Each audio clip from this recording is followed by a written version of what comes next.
আসসালামু আলাইকুম, welcome to my video from family vlog. আশা করছি সবাই ভালো আছেন, আমরা অনেক অনেক ভালো আছি। আজকে দুপুরে কি কি রান্না করব সেটা নিয়ে একটা ব্লগ বানাবো। এদিকে সবকিছু কাটাকাটি করে সবকিছু রেডি করে নিলাম আগে থেকেই। আমরা ভিডিও বানাই আপনাদের ভালো লাগার জন্যই, আপনারা একটু আমাদেরকে সাপোর্ট করে যাবেন, সাথে আমাদের পাশে থাকবেন এবং ভালোবাসা দিয়ে যাবেন।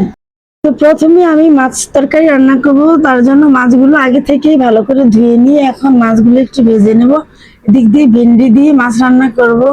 মেয়ে মানুষের জীবনটাই এমন, ভালো লাগুক বা না লাগুক কিন্তু রান্না করে সবসময় খেতেই হবে।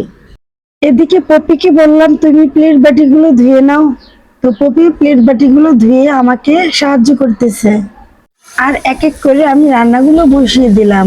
তো প্রথমে মাছ ভাজাটা হয়ে গেছে, এখন ভেন্ডির তরকারিগুলো দিয়ে দিব। ভেন্ডির তরকারি খুব ভালো লাগে, আমরা খুব খেতে পছন্দ করি। মাছ দিয়ে রান্না করলে ভালো লাগে, ভেন্ডি ভাজিও ভালো লাগে।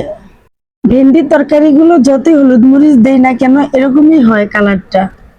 পরে রান্না শেষ করলে একটু কালারটা ভালো হয়, আর পানি দিলে এরকমই সাদা হয়ে যায়। আর আরেকদিকে করলাগুলো কেটে নিয়েছি, করলা ভাজি করব, সাথে মিষ্টি কুমড়োর শাক মাছ দিয়ে ভেঙে রাখবো। তো মিষ্টি কুমড়োর শাক রান্নার জন্য আমি মাছগুলো দিয়ে দিলাম, এগুলো ভেঙে তারপরে রান্না করব। এই হলো আমার ভেন্ডির তরকারি। তো অবশেষে ফাইনাল লুকটা কেমন হয়েছে। ব্রিকেট মাছের সাথে কোনো তরকারি মানায় না, তারপরও রান্না করে দেখলাম কেমন স্বাদ হয়। আর এদিকে আমি করলা ভাজিটাও বসিয়ে দিলাম, করলা ভাজি খুব ভালো লাগে। তো এর সাথে আরেক চুলায় বসিয়ে দিলাম মিষ্টি কুমড়ো শাক, ভালোভাবে মাছটাকে কষিয়ে নিয়ে এখন শাকগুলো দিয়ে দিচ্ছি। আরেকদিকে করলা ভাজিটা প্রায় হয়ে গেছে, তো একটু নেড়ে চেড়ে দিলাম। মিষ্টি কুমড়ো শাক যদি এভাবে রান্না হয় তাহলে খেতে অনেক স্বাদ হয়। মিষ্টি কুমড়ো ভাজিটা তেমন ভালো লাগে না আমাদের কাছে, যখনই শাক আসে তখনই আমরা এভাবেই রান্না করে খাই। তো এই হলো আমাদের আয়োজনটা দুপুরের। কেমন হয়েছে কমেন্ট করে জানাবেন। করলা ভাজি, ভেন্ডি দিয়ে মাছ, সাথে মিষ্টি কুমড়ো শাক। রান্না বান্না করে গলাটা শুকিয়ে গেছে, তো ভাবলাম ফ্রিজ খুলে একটু ঠান্ডা পানি খাই। এদিকে ফ্রিজ খুলতেই দেখি তরমুজ, তরমুজের কথা আমার মনে ছিল না, তো এখন দেখলাম তরমুজ আছে। তো তরমুজটা বার করে খুবই খুশি হলাম। যাই হোক, তরমুজ খেলে হয়তো বা প্রাণটা ফিরে আসবে। তো তরমুজ কেটে বসে পড়লাম, পপিকে ডাক দিয়ে তো দুজন শুরু করে দিলাম তরমুজ খাওয়া। আর এদিকে কারেন্টও ছিল না, তরমুজটা খুবই উপকার ছিল আমাদের জন্য।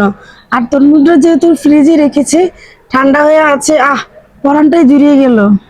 মাশাআল্লাহ, তরমুজটা খুবই লাল ছিল এবং সাথে মিষ্টিও ছিল।